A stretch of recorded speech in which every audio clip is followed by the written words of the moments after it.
Lotus in the darkness. The cold summer rain was drumming relentlessly against the tiled roof of the quiet pavilion, masking the sound of my footsteps. Wind chimes clinked softly in the distance, a lonely, metallic melody that echoed through the dark, incense-filled hallways of the mountain sect. It was a fitting overture for the fool's errand I had willingly undertaken. My travel-worn robes, stained with the dust of 100 paths, were heavy with the scent of bitter medicinal herbs, a deliberate, cloying perfume I'd layered on myself like armor. It was a necessary deception. In this world of rigid alpha and beta hierarchies, an omega traveling alone was not just an oddity, it was a vulnerability. So, I became Master Zai, the aloof and peculiar beta herbalist, my true nature as carefully hidden as the rare white lotus that bloomed in the hidden ponds of my childhood home. The door to the sect leader's chambers loomed before me, carved from dark, fragrant wood. I straightened my shoulders, took a deep breath of the herb-laden air, and pushed it open. The room within was unexpectedly simple, Spartan even. A low table, a meditation cushion, and a large, unadorned bed. Yet the air was thick with a potent alpha presence, a scent of frosty cedar and winter mountains that seemed to seep into the very bones of the place. It was an aura of immense, contained power, and it pressed down on me the moment I crossed the threshold. And there he was. Lai Tom Rui, the legendary blind sword saint, sect leader of the Azure Cloud sect, sat by the window, listening to the rain. He did not turn at my entry, but I knew he was aware of me. His long, midnight black hair was unbound, cascading over broad shoulders, clothed in dark blue silk. A pristine white silk blindfold covered what must have once been piercing eyes. He was every bit the imposing figure the rumors had painted him to be, a silent, brooding statue carved from ice and shadow. Master Zai, I presume? His voice was deep and smooth, like stone grinding against stone, yet it held an unnerving stillness. I cleared my throat, pitching my own voice a register lower than its natural tone. This one is. You have contracted my services, sect leader Lai. A faint, almost imperceptible tilt of his head. Your reputation precedes you. They say your skills are unmatched. They also say you demand an exorbitant price. I provide unmatched results, I replied coolly, moving to set my medicine pouch on the table.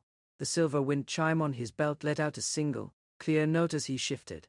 Now, if you would permit me, I must examine the nature of your affliction. My methods require close proximity. I expected a protest, a demand for formalities. Instead, he gestured toward the cushion opposite him. Proceed.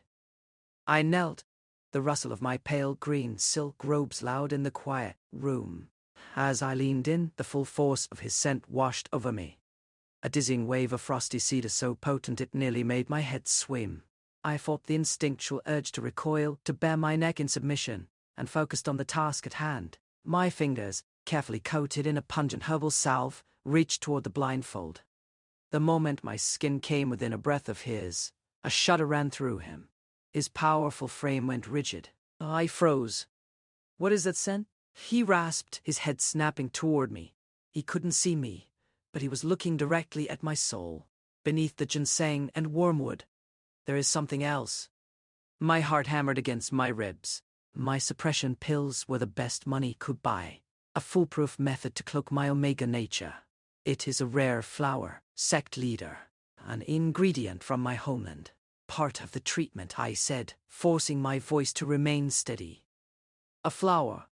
He breathed, leaning in so close I could feel the warmth of his breath. His proximity sent a treacherous warmth pooling in my stomach. It is familiar. Panic flared in my chest. Familiar? Impossible. He was the sect leader of a remote mountain sect, a warrior who had likely never stepped foot in the southern marshes where my kind grew in secret. I was being paranoid. He was just a blind alpha with an unusually keen nose. Lotus, I said, the name slipping out before I could stop it. White Lotus. His hand shot out, not with violence, but with startling speed, wrapping around my wrist. His grip was like iron, yet the skin was surprisingly warm. Let me, he commanded, his deep voice vibrating through my arm. He didn't wait for permission. With his other hand, he tugged away the white silk blindfold. His eyes were open. But they were not eyes at all. They were orbs of swirling, corrupted black energy, a vortex of demonic power that pulsed with malevolence. There was no white, no iris, no pupil, just an endless, terrifying void. I gasped, my carefully constructed composure shattering like glass. He felt my tremor, and his grip on my wrist loosened, though he did not let go. Do not be frightened, healer. The curse merely manifests this way. They cannot see you. I swallowed hard, forcing myself to look at the horrifying sight. This was no simple blindness. This was a living, parasitic curse. It's feeding on your spiritual energy, I whispered, my analytical mind kicking in, overriding my fear. The demonic Kai is corrupting your meridians from the ocular channels. Very astute, he murmured, his thumb stroking the sensitive skin of my inner wrist. A completely involuntary action, I told myself. Just an alpha sensing a potential threat, but the touch sent a jolt straight through me, making my own pulse flutter beneath his fingers. Now the scent. He insisted, his face so close to my captured hand that I felt the warmth of his breath on my knuckles. It is stronger here. He lifted my hand toward the horrific blackness of his cursed eyes, inhaling deeply. It is like a memory from a dream, he breathed, the sound raw and vulnerable, a pond after a long winter. The first flower to break the ice. His head tilted again, that maddening, predatory gesture. You smell like peace. I was frozen, caught between terror and a profound, unsettling warmth that spread through my chest. An alpha, a dominant, powerful sect leader, was describing my omega scent as peace. It was absurd, dangerous. I needed to end this, to regain control. Peace is a luxury I cannot afford to sell. Sect leader lie, I said, my voice tight as I finally managed to wrench my wrist from his grasp. The loss of contact was jarring. The lotus is merely a catalyst for the main poultice. Its properties calm the spiritual nerves to better receive the treatment. The light tasted like hash in my mouth. The lotus was my core, my essence, not a component. If we are to begin, I require silence and stillness from you. My work demands absolute focus. I busied myself with my tools, the clink of porcelain jars, and the rustle of parchment, a welcome distraction. The scent of frosty cedar still clung to the air. But now it was mingled with something else, a faint inquisitive warmth from him. He was analyzing me, cataloguing me, not with sight, but with every other sense he possessed. As you wish, healer, he said, a trace of dry amusement in his tone. He settled back, the rustle of his heavy robes a soft sound against the floor cushions. I prepared the needles, thin silver instruments humming with my own spiritual energy. This was the part that required the most precision, the most focus. I would be threading my Kai directly into the corrupted meridians around his eyes, a delicate and dangerous process. A single mistake and the curse could lash out, not just at him, but at me. I knelt before him again, my heart a frantic drum against my ribs. This close, I could see the fine tremor in his hands, the only sign of the immense pain he must be in constantly. The swirling black energy in his eye sockets seemed to pulse, drawn to my own life force. This will be uncomfortable, I warned, my professional facade thinning. You must not move, no matter what you feel. I have endured far worse, he stated. A simple, heartbreaking truth. I took a breath, centered myself, and brought the first needle to the skin just above his right eye. As the silver tip pierced the flesh, a jolt of corrupted demonic Kai shot through the needle and into my finger. It was ice cold and malevolent, a searing pain that made me grit my teeth. I pushed my own pure, lotus-infused Kai down the needle, a trickle of warmth against the abyssal cold. The black energy recoiled, then lashed out. It felt like a physical blow, a wave of despair and rage that crashed against my consciousness. Images, not mine, flooded my mind.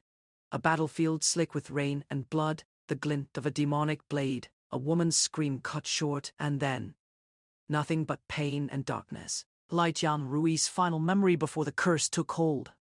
My breath hitched. I forced the vision away, focusing on the intricate pattern of the meridian points. The second needle went in, then the third. With each one, the curse fought back harder. Sweat beaded on my forehead, and my carefully constructed scent of medicinal herbs began to waver, the sweet, ethereal fragrance of the lotus blooming uncontrollably in the air. His whole body went taut as a bowstring.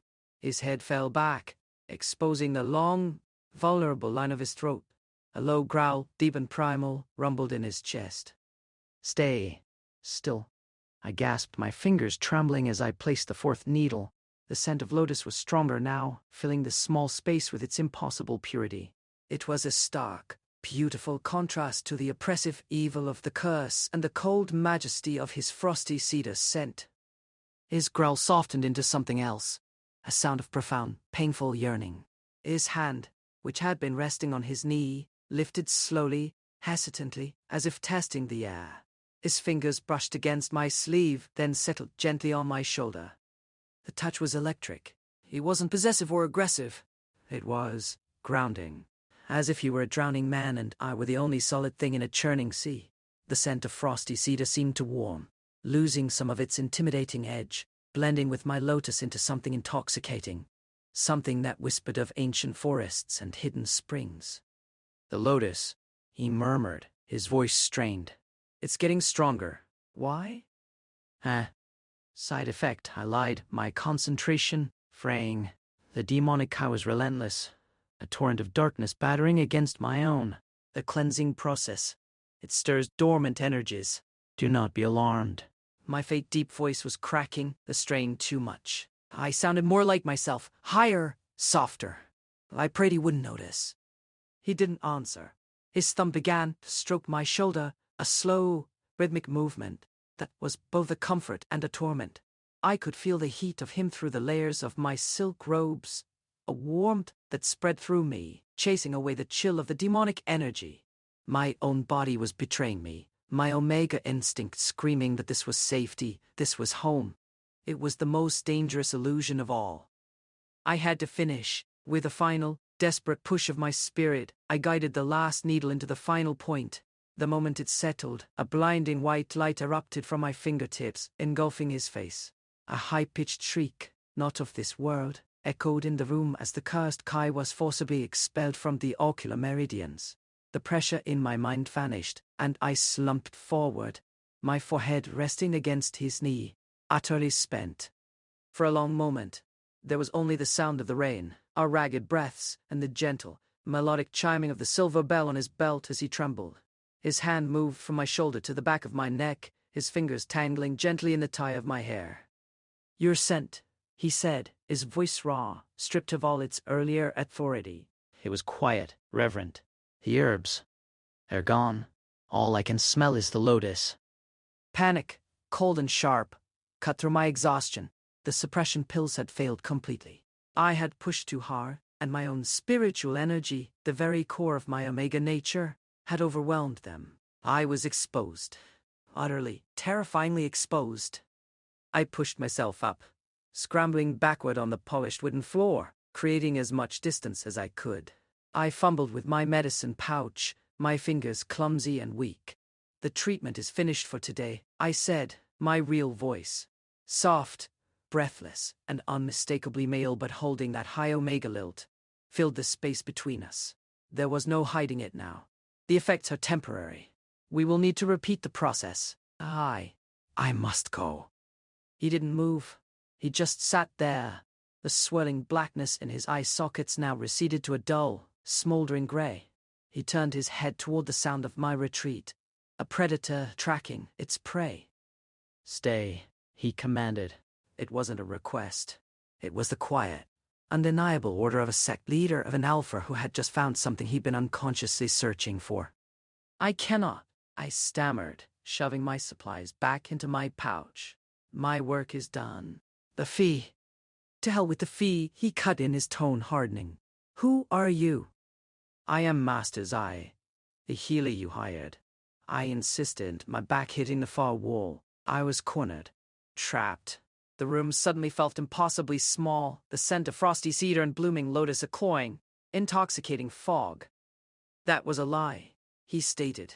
He pushed himself to his feet with an easy grace that was terrifying for a blind man. He was so much larger than me, a wall of muscle and contained fury. He took a single step forward, the silver bell on his belt chiming softly. "Your voice, your scent, you are an omega." A cold dread washed over me. It was one thing to be suspected, another to have it stated as fact by the most powerful alpha in the region. My mind raced, searching for an escape, a lie, anything. And a male one, at that, he added, taking another step. The audacity to march into my sect, into my private chambers under such a profound deception. He wasn't angry, not yet. He was intrigued, and that was far more dangerous. Why? Why does it matter? I shot back, a spark of my usual defiance returning. I came to heal your eyes. Did I not succeed? A slow, sharp smile touched his lips, a terrifying and beautiful sight. You did. For a few moments, the pressure lessened. The curse quieted. I have not known a single moment of peace in 2 years until you put your hands on me. So yes, you succeeded. And that makes you infinitely more valuable and infinitely more dangerous than you were when you walked in that door. I pressed myself fatter against the wall. The cool would pour comfort. My payment has already been arranged. A large sum of spirit stones delivered to a secure location. Once I am gone, you will never see me again. Oh, but I will, he contradicted, his voice low and certain. He was close now, so close I could feel the heat radiating from his body. A scent of frosty cedar enveloped me, no longer cold and intimidating, but warm, like a winter forest blanketed in snow, safe and silent. My treacherous body relaxed, my omega senses singing in response. You are the only one who has ever been able to touch the curse without being consumed. Your scent, your spiritual energy, the lotus, it is the antithesis of the demonic energy. You are the antidote. I am a healer, I said, my voice barely a whisper. That is all. A healer lies about his very nature, he murmured. He lifted a hand, not to strike me, but to gently trace the line of my jaw. His touch was hesitant, as if he were afraid I might shatter. Your skin is so soft, like flower petals. His fingers paused at my throat, right over my frantically fluttering pulse. Tell me your name, your real name. I could not speak. The proximity, the gentleness of his touch, the way my scent was now mingling with his, creating a new, intoxicating fragrance in the air. It was overwhelming. I felt my control slipping, the walls I had built around myself for years crumbling into dust. Xilan, I heard myself say. The name escaped my lips without my permission, a surrender I couldn't take back. He repeated my name, his lips shaping the syllables as if they were a prayer. Xilan, he breathed. The sound of my name from his lips sent a shiver down my spine. It suits you, a hidden orchid in a forgotten valley. I wanted to run, to disappear, to escape this impossible situation. But I was rooted to the spot, a moth drawn to a flame that could either save me or burn me alive. His fingers lingered on my throat, a silent question hanging in the air between us. The wind chimes on the eaves outside sang a lonely melody, and the rain continued its steady rhythm against the roof, a timeless song of secrets and revelations. Stay, he said again, but this time it was not a command. It was a plea, raw and vulnerable. Just for tonight. The rain is heavy. The mountain paths are treacherous. He was offering me an excuse, a way for me to save face, to pretend I was staying for practical reasons and not because I was inexplicably drawn to the blind, powerful alpha who held my fate in his hands. I should have refused. I should have gathered my things and fled into the storm, using the darkness as my cover. But as I looked into the sightless, swirling grey of his eyes, I saw not a predator, but a man in pain. A man who had been alone in the dark for 2 long years, who had just experienced the first glimmer of light of peace from an unexpected source. And I, the rogue who valued freedom above all else, found myself unable to turn my back on him. A room will be prepared for you, he said, interpreting my silence as acceptance. He finally stepped back, creating a sliver of space between us, and the sudden absence of his touch was a cold shock. You will have your privacy. I give you my word as the sect leader of the Azure Cloud sect. His word, the word of a man known for his unyielding honor. It was the one thing he had left, besides the curse that bound him. It was a currency I could trust. Very well, I said, my voice still barely a whisper. Until the morning. He inclined his head, a gesture of respect that took me by surprise. Rest well, Xilan. I gathered my medicine pouch, my hands trembling slightly. and followed a silent servant out of the sect leader's chambers and into a guest room nearby. The room was simple but elegant, with a low table set with a pot of brewing spiritual tea and a plate of delicate pastries. The window overlooked a misty bamboo forest, the stalks swaying in the wind. It was a peaceful sanctuary, but my mind was anything but calm. I sat on the edge of the bed, my body aching with exhaustion. The events of the day replayed in my mind, a chaotic jumble of fear, desire, and a strange, burgeoning affection. Lai Tianrui's touch, his words, the way he had said my name. It was all a dizzying, terrifying whirlwind. I poured myself a cup of tea, the fragrant steam a small comfort in the suffocating silence. I had always prided myself on my independence, my ability to navigate the treacherous world of cultivators and alphas on my own terms. But now I was trapped by my own deception, by the undeniable pull of a bond I couldn't explain, and by the unwavering intensity of a man who could not even see me. As the night wore on, the rain softened to a gentle drizzle. I lay down, my body finally succumbing to the exhaustion that had been tugging at me all day. But sleep would not come. My senses were on high alert, my omega instincts humming with awareness of the alpha in the next room. I could feel him, a steady, comforting presence in the darkness, a beacon of frosty cedar that called to my very soul. The next morning, I woke to the sound of birds singing and the gentle clinking of wind chimes. The storm had passed, and the world outside was washed clean and new. I dressed quickly, my movements practiced and efficient. I had a choice to make. I could leave, fulfill my contract, and never look back. Or I could stay and face the unknown dangers and desires that awaited me in the company of Lai Tianrui. In the end, the choice was not a choice at all. I was a healer, bound by an oath to do no harm. And I knew, with a certainty that settled deep in my bones, that leaving him now would be a greater betrayal than any deception I had already committed. I found him in the same pavilion where we had met the day before.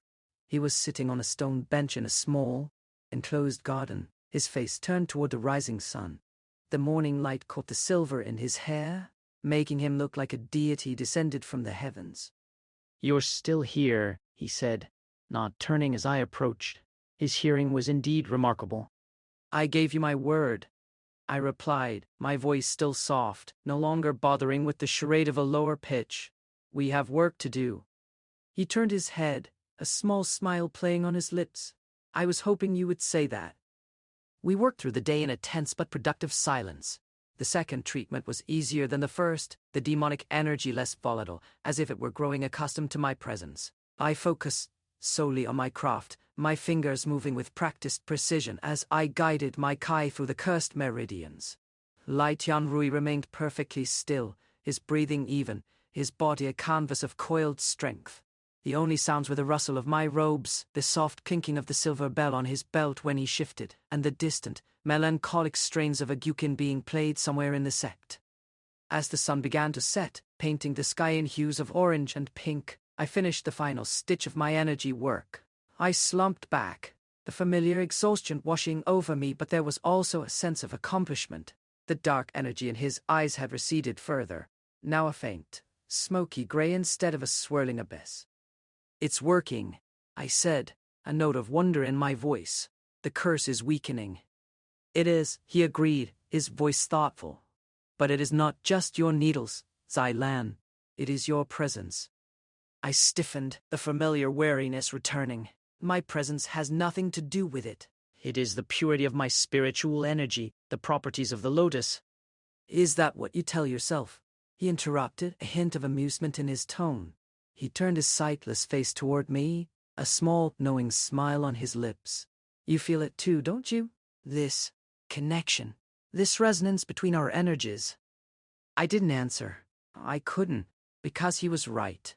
There was a connection, a strange and powerful bond that seemed to strengthen with each treatment. It was as if our souls were speaking to each other in a language beyond words, a language of sentient energy and instinct. The scent of frosty cedar and blooming lotus filled the air between us, a heady, intoxicating mix that made my head spin and my heart race. "Come," he said, rising from the stone bench. "Walk with me."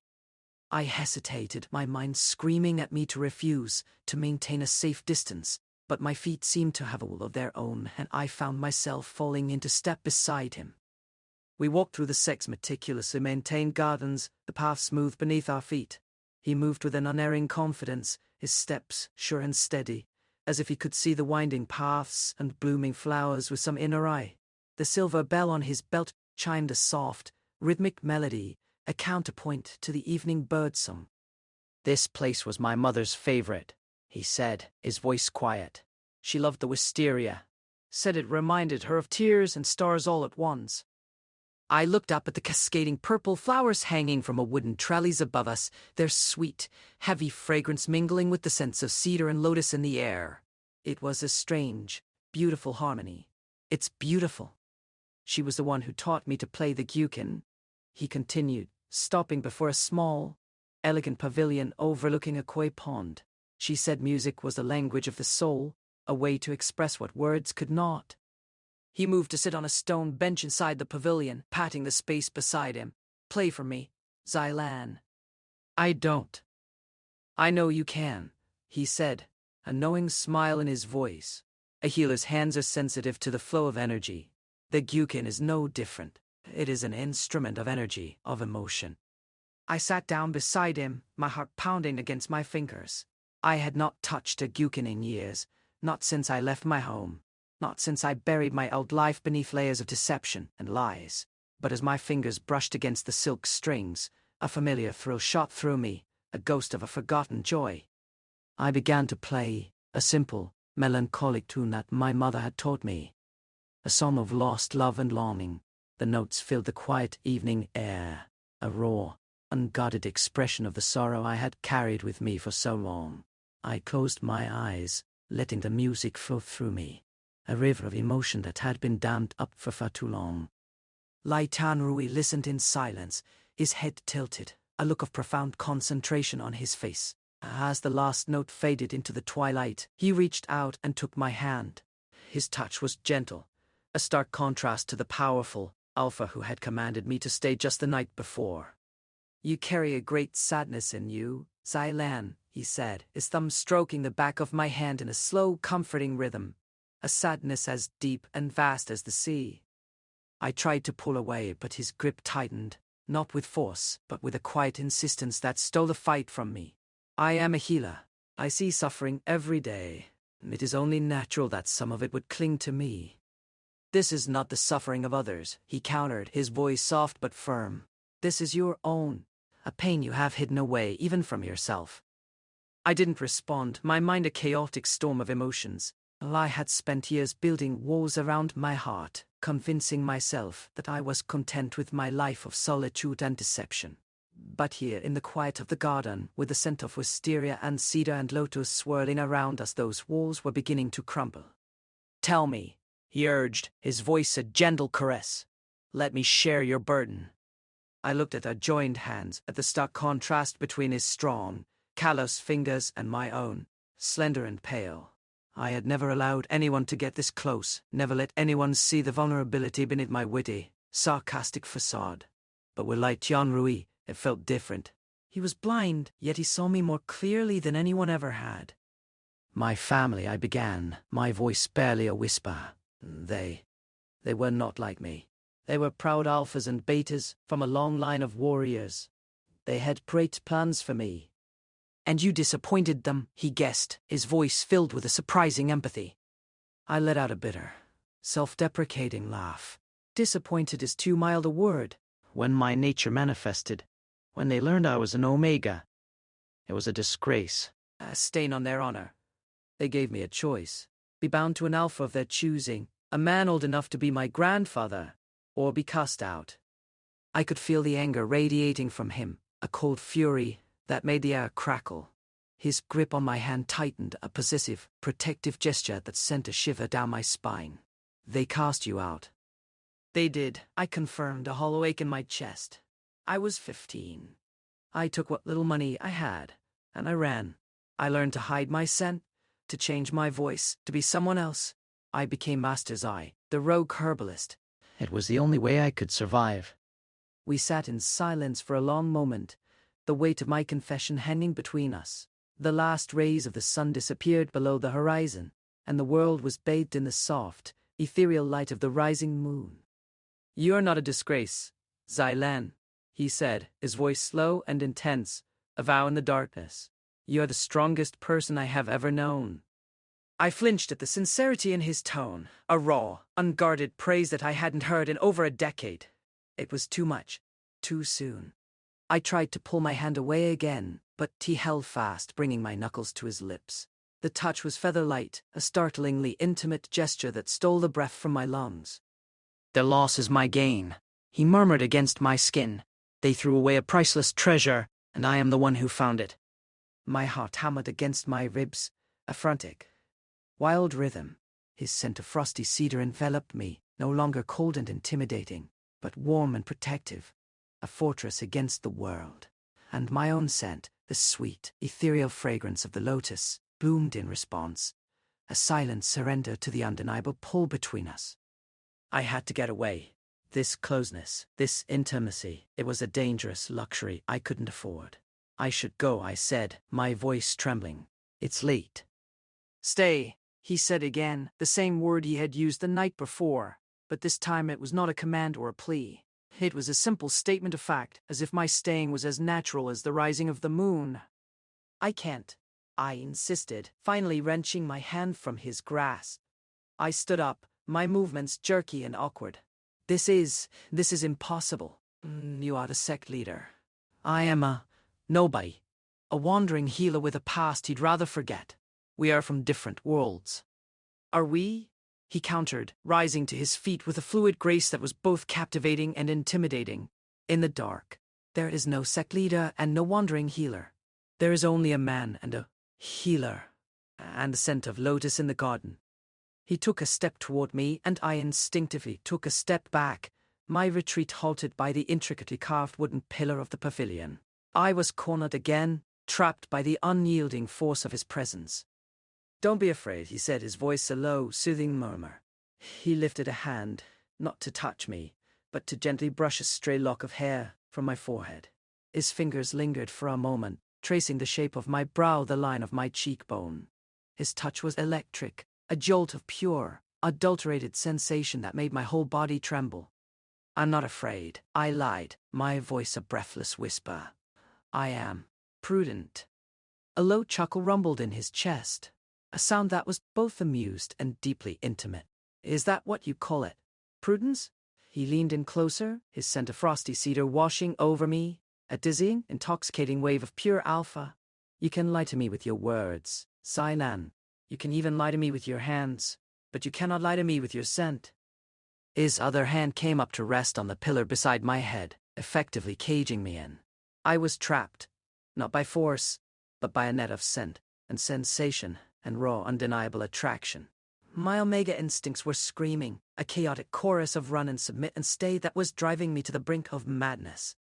"Your lotus is blooming," he murmured, his lips so close to my ear that I could feel the warmth of his breath. "It is crying out for me. Can't you hear it?" I couldn't answer. My breath was caught in my throat, my heart a frantic drum against my ribs. I could feel the heat of his body, the solid strength of his chest, the raw power that coiled in his muscles. I was a moth to a flame, a lamb to the slaughter, and I was powerless to resist the pull. He didn't move, didn't press his advantage. He simply waited, a predator with infinite patience, allowing the weight of his presence, the sheer force of his desire, to wash over me. The silver bell on his belt let out a single, clear note, a lonely, beautiful sound that echoed in the sudden, charged silence. "Let me in, Zylan," he whispered, the words a prayer and a command all at once. "Let me see the real you. The one you hide from the world. The one I can feel, right here."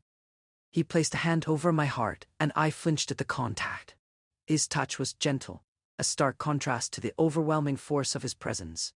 He could feel the frantic rhythm of my pulse, the frantic beat of a heart that was betraying me with every throb. "You're trembling," he observed, a note of concern in his voice.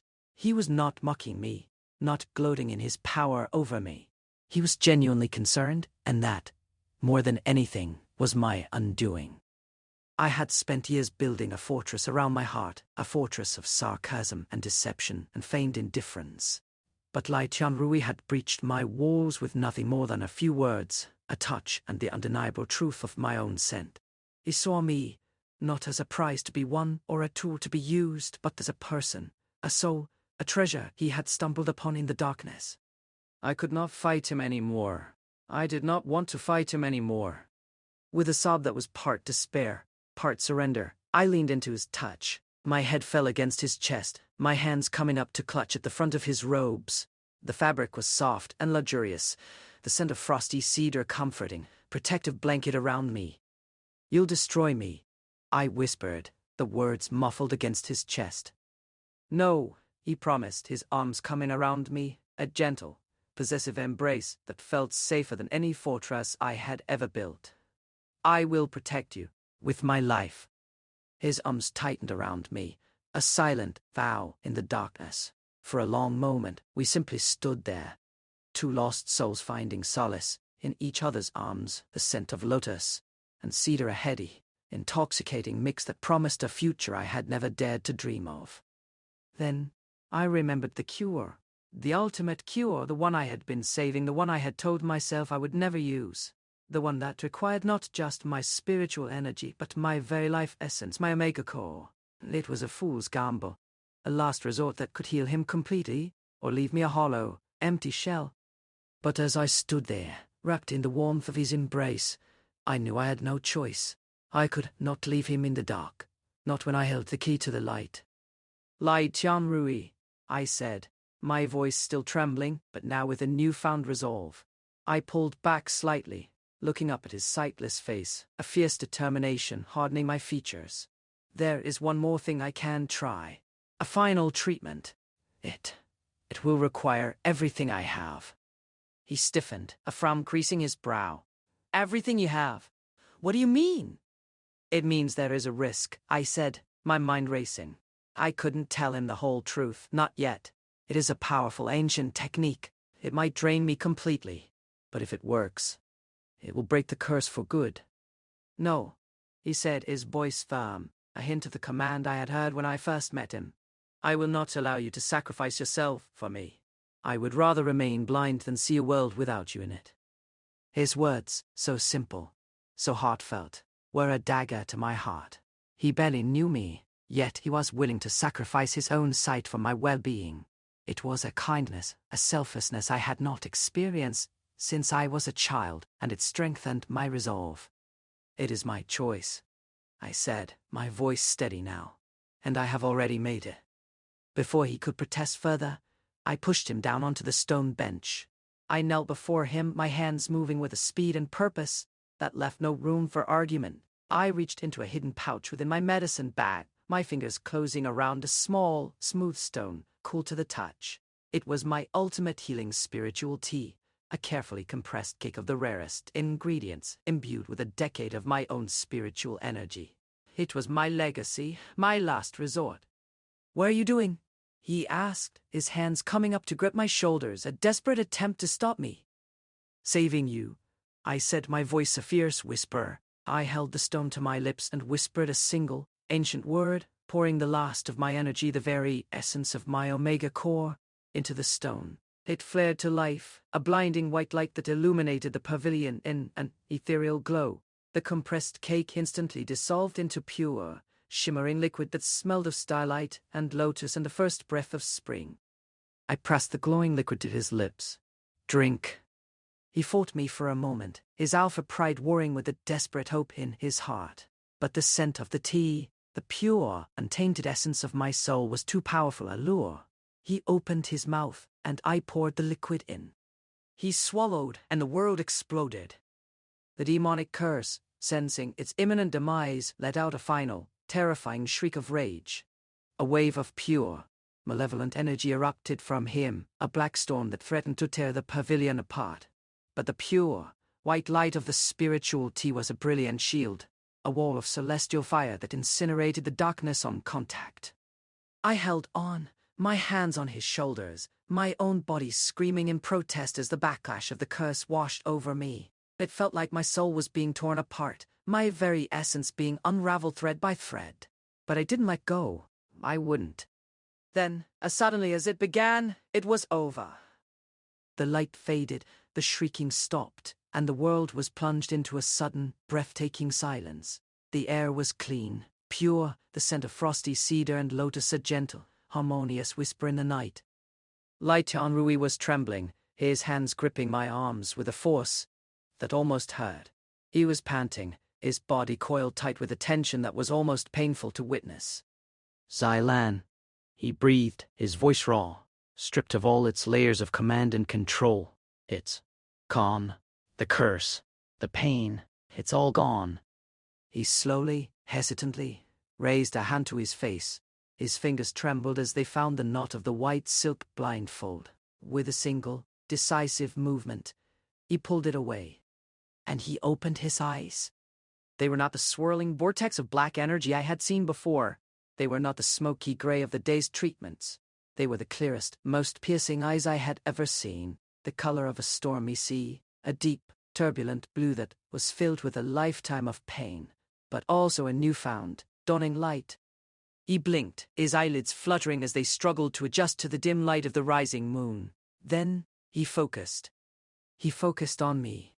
His gaze was a physical touch, a warm, caressing weight that settled on my skin, in my soul. He saw me. Not the rogue healer, not the beta in disguise, not the disappointment of a proud family. He saw Xylan, the real me. And in the depths of those stormy sea eyes, I saw a reflection of myself, small and pale and vulnerable, but also cherished. Your hair, he whispered, his voice filled with a sense of wonder. It's the color of moonlight on water. He reached out, his fingers gently tracing a strand of my dark brown hair. And your eyes, they're the color of honey in the sun. I couldn't speak. I could only stare, my heart a frantic, wild rhythm against my ribs as he drank in the sight of me as if he were a man dying of thirst and I was the only source of water in a vast, empty desert. You're beautiful, he breathed, the words a simple, heartfelt truth that shattered my soul into a million pieces, more beautiful than I could have ever imagined. His gaze dropped from my face, traveling down the length of my body, a slow, deliberate perusal that was both possessive and worshipful. He took in my slender form, my delicate features, the pale green silk of my robes.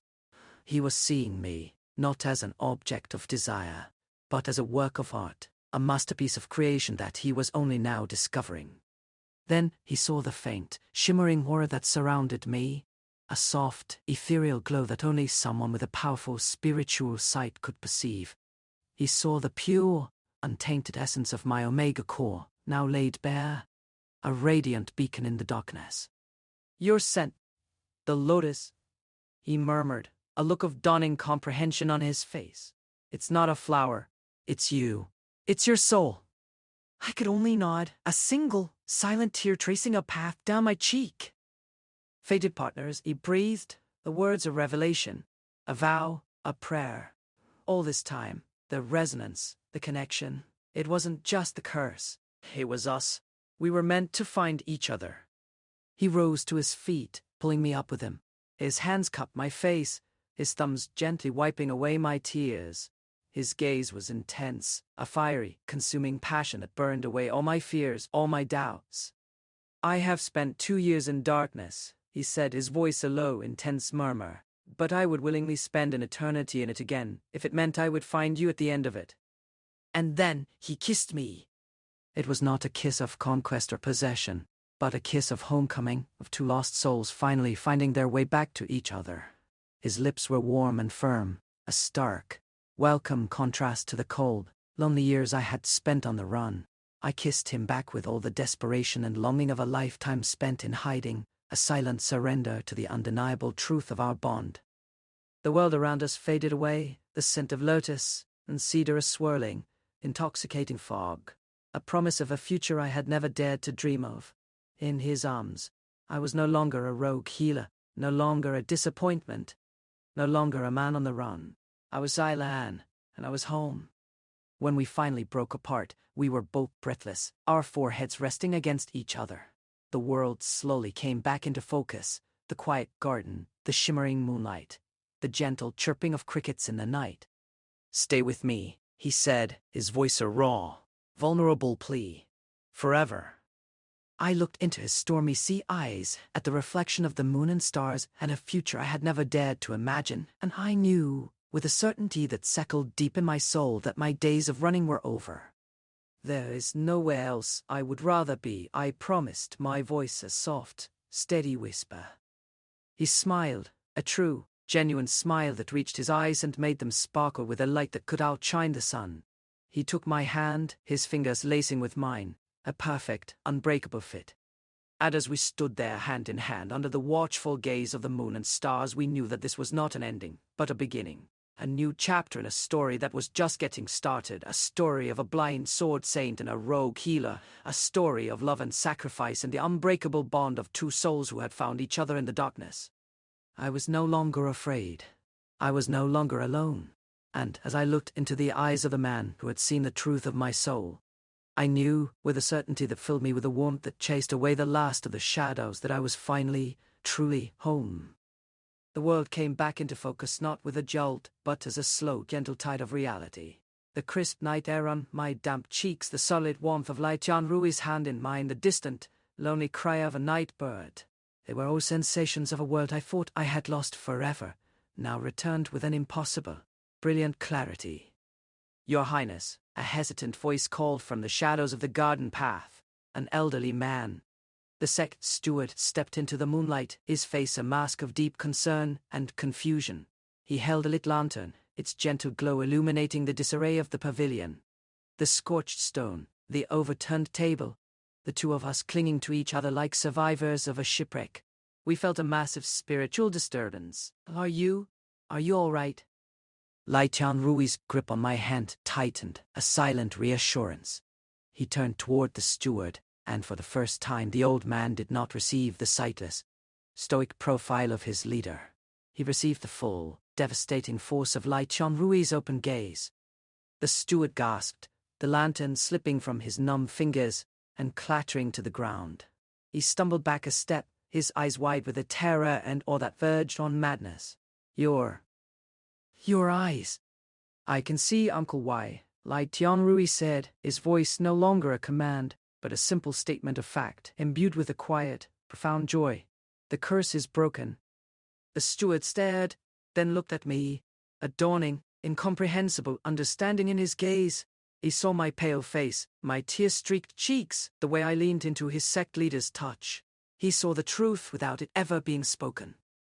A slow, wonder-filled smile spread across the old man's face, crinkling the corners of his eyes. He bowed, a deep, respectful bow that held none of the formality of station, only the heartfelt gratitude of a man who had seen a beloved prince return from the dead. "Then we owe you a debt that can never be repaid, Master Zai." "He is not Master Zai," Lai Tianrui said, pulling me slightly forward, presenting me not as a servant but as an equal. "This is Zai Lan. And he is not our debtor. He is my savior. He is my fated partner." The words, spoken so plainly, so publicly, sent a shockwave through me. It was one thing to accept it in the quiet of the garden, another to have it declared as an unshakable truth to the world. I felt a fresh wave of tears sting my eyes, but this time they were not tears of fear or sorrow, but of overwhelming, breathtaking relief. "Zai Lan," the steward repeated, the name a sacred whisper on his lips. He bowed again, this time to me. "Welcome home." Home. The word echoed in my soul, a beautiful, impossible dream that had somehow become my reality. I looked at Lai Tianrui, at the clear, stormy sea of his eyes, at the love and adoration that shone there so brightly it could have lit up the entire sect. "Let's go inside," he said, his thumb gently stroking the back of my hand. "You need to rest. We both do." He led me from the garden, not back to the guest room I had occupied, but through a different set of doors down a private, winding hallway that led to the heart of the sect leader's quarters. The room was spacious and elegant, with a large, canopied bed draped in dark blue silk, a crackling fire in a stone hearth, and a wide balcony that overlooked the mist-shrouded mountains. He pulled me toward the fire, wrapping a heavy, fur-lined cloak around my shoulders. I was still trembling, my body weak and exhausted from the immense outpouring of energy, but the warmth of the fire, and the solid presence of Lai Tianrui beside me was a soothing balm to my frayed nerves. "I'll have the steward bring some food and warm wine," he said, his hands gently rubbing my arms, a familiar, comforting gesture. "No," I said, my voice soft but firm. I reached up and placed a hand on his chest, right over his heart. Just stay with me. Please. He nodded, his gaze never leaving mine. He sat down on the plush rug in front of the fire, pulling me down with him until I was nestled in his arms, my back against his chest, his chin resting on top of my head. We sat in silence for a long moment, just listening to the crackle of the fire and the steady, reassuring beat of his heart against my back. I was so scared. I confessed, my voice barely a whisper. For so long I was so scared of being found out, of being trapped. I built a fortress around my heart, and I told myself it was for my own protection, but it was also a prison. You're not in a prison anymore, he murmured, his arms tightening around me. You're free. With me. I tilted my head back, looking up at him at the clear, stormy sea of his eyes. I never thought I'd have this, I said, my voice thick with emotion. I never thought I'd have someone who saw me, who knew me, and who wanted me anyway. Not just wanted you, he corrected, his thumb gently stroking my cheek. Loves you. I love you, Silan. The words, so simple, so profound, were a balm to my soul, a healing salve that soothed the old wounds I had carried for so long. I leaned into his touch, my eyes fluttering shut, a single, happy tear tracing a path down my cheek. I love you too, I whispered, the words a sacred vow, a promise of a future I had never dared to imagine. He leaned down and kissed me, a slow, tender kiss that tasted of wine and starlight and the sweet, heady promise of forever. It was a kiss of homecoming, of two lost souls finally finding their way back to each other. When we finally broke apart, we were both breathless, our foreheads resting against each other. The end.